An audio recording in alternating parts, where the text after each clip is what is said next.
Our Richard Southern is doing some double duty today. What else is new, Richard? You're always a man of all different talents. But today, not only are you doing Stephen Del Duca's headquarters for City News 680, but you're also here to chat with the day's top business story, Richard.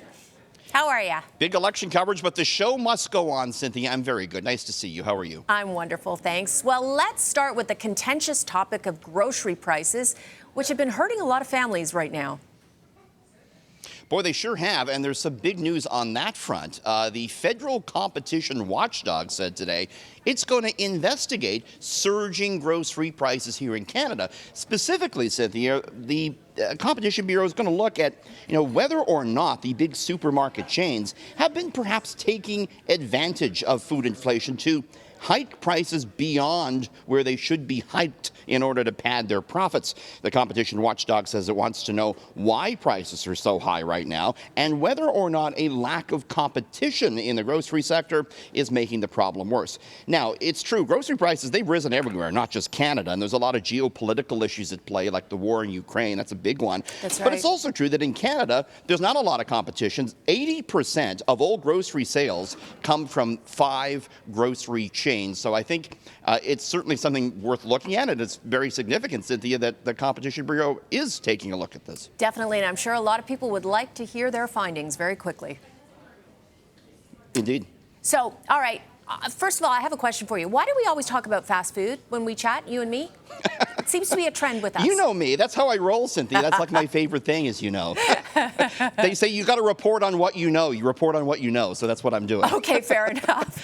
Well, this is big for fast food enthusiasts like yourself, clearly, I guess. The elusive McRib is back in the news.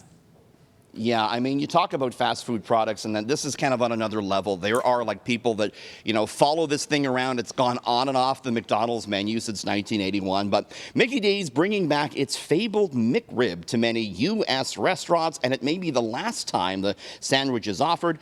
McDonald's on its social channels today said they're bidding a, quote, farewell to the McRib. Enjoy it while it lasts, the company says. However, we Canadians won't be getting a final taste. Cynthia, McDonald's Canada tells me the McRib will not be offered at Canadian restaurants. The 520-calorie sandwich, again, has developed a real cult following over the years, but we're not going to get a chance to have another taste of it. Some might just call this a marketing ploy to get them to sell more, and then, of course, they bring it back due to popular demand, right?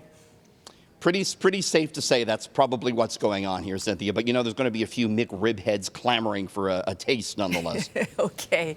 Well, housing hasn't gotten more expensive in recent years. Or not only has it gotten more expensive, it's also grown smaller, Richard.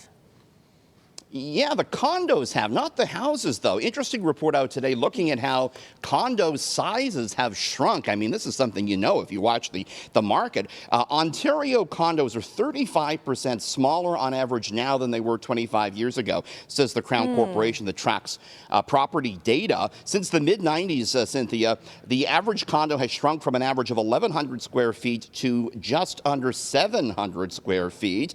However, detached homes in Ontario have gone the other way. They've grown from an average of 2,000 square feet to 2,500 square feet. Interesting. So kind of speaks to the fact, I guess, they're trying to pack a lot of condos in right now, but they're getting quite tiny indeed, Sid. And more expensive probably, right? Smaller, but you're paying more. And we're paying like $1,000 a square foot now or almost. Right. So it's quite, expensive indeed.